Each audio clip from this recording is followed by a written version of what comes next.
responder mañana en la justicia por todas estas cuestiones. Impresionante. María, ¿cómo le va? ¿Qué tal? Gracias por este ratito. Bienvenido. Un gusto. Buenas tardes. ¿El acuerdo con el fondo es apremiante? ¿Es urgente? ¿O es una hoja de ruta que hay que validar en los próximos 30 días? Y más allá de despejar algún horizonte, ¿cree que finalmente con lo que pasó ayer el gobierno tiene todas las de ganar para una paz cambiaria? Bueno, yo creo, en línea con lo que venimos hablando en otras oportunidades, es un paso más en el camino. Creo que la clave del programa económico y de estabilización de Argentina está ya anclado en las medidas que el propio gobierno fue tomando, que es arrancar con equilibrio fiscal desde el primer mes de gobierno, habiendo entendido que el déficit fiscal, el exceso de gasto, es lo que había generado un montón de desequilibrios. El primero es la inflación con la emisión monetaria, pero luego de eso había llevado al cepo ya en el gobierno de Cristina, y luego cuando Macri tuvo un mal resultado en las PASO, tuvo que reimplantarlas, ¿no?, antes de irse, y eso estuvo muy fuerte. Y la cantidad de desequilibrios macroeconómicos que habían llevado, entre otras cosas, a que Argentina no creciera desde el año 2012. Y eso obviamente lleva, junto a la inflación acelerada, a los problemas que ya todos conocemos, de bajos salarios. En el sector público están más complicados que en el sector privado, pero en todo en general, y un nivel de pobreza muy alto. Entonces, el equilibrio fiscal, que fue el inicio del plan económico, y un buen diagnóstico de dónde están los problemas a resolver para atacar la inflación de raíz y no atacando las consecuencias, que ha sido habitualmente la receta del kirchnerismo, que lo que hizo fue agravar los problemas, generar desequilibrios y no bajar la expectativa de inflación. Fue un paso muy importante. Y el otro, a lo largo del año pasado, empezará también resolver no solo los nuevos flujos de emisión monetaria, que es el equilibrio fiscal, permite confiar en que el gobierno no va a emitir para las cuentas, para pagar las cuentas todos los días. Había que resolver los problemas heredados. Uno de ellos era la cantidad de pesos emitidos de déficit pasados que estaban en el pasivo del Banco Central. Uno veía muchos pesos retenidos a un día, que eran las LELIQ, luego se transformaron en pases pasivos. El gobierno los fue resolviendo. Lo mismo, buena parte de la deuda con importadores, ¿no?, que el Banco Central, en ese régimen tan restrictivo, iba autorizando a cuentagotas. También el Ministerio de Economía con la CIRA había autorizado importaciones, pero después no le dio los dólares para pagarlo. Les cambiaba los plazos. Había una cantidad de problemas múltiples que llevó también a tener hasta desabastecimiento de algunos productos. Uno parece que fue hace mucho tiempo, no había ni café, no había bananas, no se sabía qué precio se iba a poder importar. Y ligo con lo que habló... Además, todo el mundo quería adelantar importaciones porque era un dólar ficticio. Y una brecha del 200% además, ¿no?, que te marcaba el desequilibrio que había en esa olla a presión. Pero el otro problema eran los activos que tenía el Banco Central, es decir, la relación entre las reservas, los dólares que tenía el Banco Central, y los pasivos, los pesos que tenía.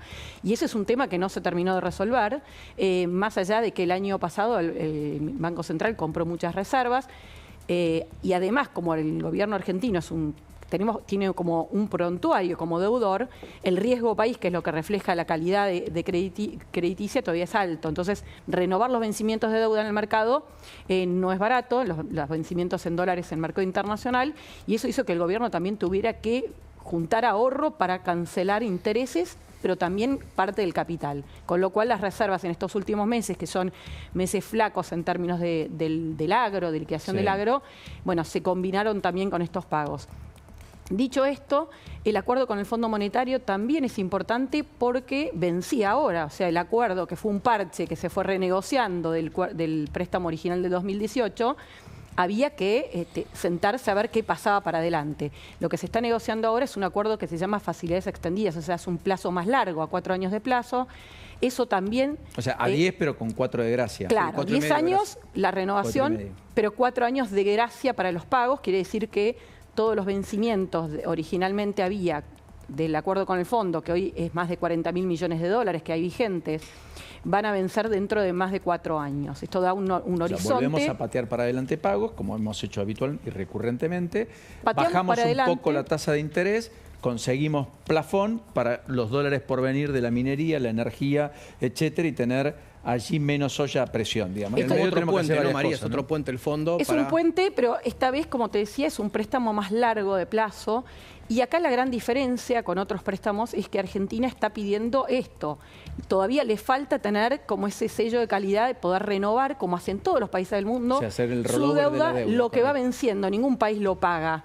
digamos. Entonces, ya Argentina con el equilibrio financiero puede pagar los intereses de la deuda, de todas las deudas. Pero el capital no lo hace ningún país del mundo. La clave es lograr eso. Un paso, tener un acuerdo con el fondo también ayuda en ese sentido. Y también lo que te hablaba del Banco Central. Hay una parte que no sabemos cuánto va a ser del monto que se va a destinar a capitalizar al Banco Central. ¿Qué significa esto? Que dólares que lleguen al Tesoro, lo que va a hacer el Tesoro con esa deuda, con esos dólares o nueva deuda con el fondo, es cancelar deuda con el Banco Central, al cual el kirchnerismo le había sacado más de 85.000 millones de dólares para cancelar otros vencimientos. Algunos dicen que esa deuda está nominada en pesos y que ahora vamos a tener una deuda en dólares, que es más rígida, que hay que volver a pagarla, que esta se puede refinanciar, etcétera. ¿Hay algo de eso? No hay nada. Bueno, lo primero, se va a pagar con un plazo de 4 años de gracia y en un lapso de 10 años, con lo cual no se va a tener que pagar ahora primero. ¿Y esa deuda del Central sí había que La deuda del Central... porque todo el tiempo se fue pateando. Se fue pateando y se puede patear. A ver, gobierno lo hizo. Los que argumentan eso dicen la deuda se puede patear, esa deuda no va a haber que pagarla nunca, pero en definitiva lo que están diciendo es no hay problema, dejemos al Banco Central quebrado y eso genera inflación, o sea, lo pagan todos los argentinos. Claro, no tiene respaldo. Esos papeles son papeles pintados en el mercado. No sirven para nada. Exacto. Salen de las reservas, no cuentan como reservas porque obviamente el Banco Central ni siquiera puede ir a venderlos. En 2016, cuando asumió el gobierno de Macri, habiendo tenido déficit, canceló una parte de las letras intransferibles por bonos de mercado. O sea, eventualmente el Banco Central podía ir a venderlos. Esto ni siquiera, con lo cual, está bien, los dos argumentos son válidos, pero los que piensan esto dicen... Están pensando que no van a cumplir. Cualquier deudor que tiene equilibrio fiscal es solvente y eventualmente, si hay confianza en esto, tiene que bajar drásticamente el riesgo país. Hay ansiedad en el corto plazo porque hasta mediados de abril no se va a saber el detalle efectivo de los fondos, cuántos van a ser, si van a haber algunos cambios o avances. Pero no ves la tensión cambiaria que estuvo suscitándose en los últimos días. La mayor tensión cambiaria yo creo que pasó, creo que ayer fue un día muy importante. Con lo cual, ¿vos crees que hay un quiebre? No quiere decir que no pueda haber volatilidad porque obviamente hay especulación. ¿Qué especulación hay hoy? ¿Va a seguir el crawl al 1% en el oficial o va a haber otra cosa? Sí. ¿Va a haber un dólar más caro? Va a haber, más que más caro, un régimen diferente. Un salto cambiario no va a pasar, ya el gobierno lo dijo, pero bueno, se especula. El mercado que especula, el de corto plazo, el financiero, no es para la gente. Pero obviamente esa volatilidad asusta en Argentina porque el dólar es nuestra unidad de cuenta para la mayoría de las operaciones. Hay un paso a precios si hubiera una devaluación, etcétera. Eso es histórico. Claro, Leandro, sí, perdón.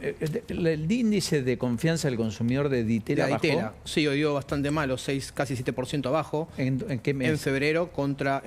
marzo contra febrero. Y cae bastante fuerte. Es un indicador que vive mucho el gobierno. Correcto, porque ese es el que prevé bastante las elecciones. O sea, que está en línea con las encuestas de imagen sobre el gobierno. Claro, que hay cierto deterioro. También de lo que hablábamos ayer, con el otro economista invitado, que hablábamos de las expectativas, ¿te acordás? Claro, esta es la placa, claro, gracias, Leandro. Porque acá efectivamente... De todas maneras venía muy bien el índice, estaba en un nivel muy alto. Venía sorpresivamente bien en el sentido de que había un hiperoptimismo. Uno cuando veía los números del pico que tuvo el índice de confianza del consumidor en Ditela en enero, que habitualmente históricamente los eneros son más optimistas, la gente está de vacaciones, disfrutando y ve las cosas mejor. Pero lo cierto es que veníamos de meses donde la brecha había comprimido, después de esos ruidos que habían habido también en julio del año pasado, el Blue había subido a 1.500 y bajó muy fuerte. La inflación seguía bajando, ya habían varios meses de 2% de inflación, la actividad económica recuperando. Eso se tradujo en un fuerte optimismo de los consumidores y había mejorado todos los indicadores. Recién vimos, no sé si podemos volver a poner el gráfico, las perspectivas a futuro caen mucho más todavía, 10%, mirá. 10% y te acumula, en realidad la variación mensual, interanual, perdón, está 6% abajo, con lo cual es medio cuestionado. O sea, en febrero está... En marzo. En marzo, perdón, hay menos expectativa respecto futuro está a marzo 10% abajo. Del año pasado. Claro, de marzo contra febrero y la interanual también está abajo. Casi 6%. Pero las condiciones presentes están el 100% arriba, o sea, se duplicaron. Acá se ve una combinación de...